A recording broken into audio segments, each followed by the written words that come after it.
के नन्दन खेल्ला नि त आज नेपाल भर्सेस वेस्ट इन्डिजको सेकेन्ड T20 म्याच रहेको छ जहाँ नेपालले फर्स्टमा जितेर आज हिस्टोरिक सिरिज जित्ने मौका छ। Hello and welcome to Rhino Cric channel. स्वागत छ तपाईँहरूलाई आजको एउटा नयाँ भिडियोमा। आउनुहोस् आजको म्याचको प्लेइङ 11मा हुन सक्ने चेन्जेसको कुरा गरौँ र के आज पनि नेपालले जितेर हिस्टोरिक सिरिज जित्ला त आउनुहोस् हेरौँ। सन्दीप लामिछानेले फर्स्ट म्याच खेलेका थिएनन् र कोचले भनेअनुसार सन्दीप केही पर्सनल कारणले खेलेका थिएनन्। सन्दीप र नासा सेक्युरिटिजको बीच केही कुरा नमिलेको कारणले सन्दीप खेलेनन् भन्ने कुरा आएको थियो, तर सन्दीपले त्यो खबर झुटो भनेर पुष्टि गरे र हालसम्म कुनै अफिसियल अपडेट आएको छैन। त्यसैले सन्दीप खेल्छन् कि खेल्दैनन् भन्ने कुरा स्योर छैन। अर्को समस्या चाहिँ फर्स्ट म्याचमा नन्दन यादव इन्जर्ड भएका थिए। फर्स्ट ओभरमा नै ब्याकमा समस्या आएपछि टेपिङ गरेर उनले त्यो ओभर कम्प्लिट गरे, तर त्यसपछि नन्दन यादवले बोलिङ गरेनन्। कोचले भनेअनुसार नन्दन एउटा इम्पोर्टेन्ट पार्ट हो र नन्दनलाई टिमले रस गर्न चाहेन, त्यसैले बोलिङ नगराउने निर्णय गरियो।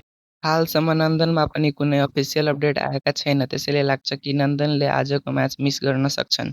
प्लेइङ 11 हेर्ने हो भने टप अर्डर उस्तै रहनेछ। सन्दीप र नन्दनको एबिलिटीले लोअर अर्डरमा केही चेन्जेस हुन सक्ने सम्भावना देखिन्छ।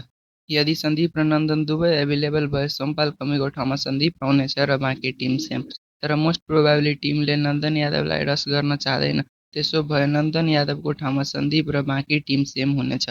फाइनली टिमको प्रोबेबल 11 फोर सेकेन्ड T20 यस्तो हुन सक्छ: कुशल भुर्तेल, आसिफ शेख, रोहित पौडेल, कुशल मल्ल, सन्दीप जोडा, दिपेन्द्र सिंह ऐडी, गुलसन झा, सोमपाल कमी, करण केसी, सन्दीप लामिछाने, ललित नारायण राजवंशी। यस म्याचमा जित्नको लागि नेपालले केही कुरामा सुधार गर्नुपर्छ। वर्ल्ड कप क्वालिफायरसम्म नेपालले टप 3 मा चेन्ज गर्न छैन, त्यसैले ओपनरहरूले राम्रो सुरुवात दिनुपर्छ। कुशल भुर्तेलसँग अट्याकिङ स्टार्टको आशा गरिएको छ भने आसिफ शेखले इनिङ बिल्ड गर्नुपर्छ। त्यस्तै मिडल अर्डरमा सन्दीप जोडामा पनि प्रेसर हुन्छ, किनभने लोकेश बमरा, आदिर आलम जस्ता पावर हिटर बाहिर बेन्चमा बसेका छन्।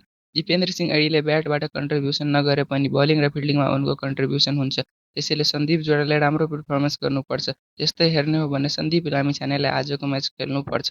शारजाको पिचमा स्पिनलाई धेरै मद्दत देखिएको थियो र वेस्ट इन्डिजका लेग स्पिनर नवीनले 3 विकेट पनि लिएका थिए र यो सिरिज लगतै नेपालले वर्ल्ड कप क्वालिफायर खेल्नेछ र सन्दीपलाई म्याच एक्सपोजर हुनु जरुरी छ, त्यसैले यो म्याच सन्दीपलाई खेल्नु जरुरी छ।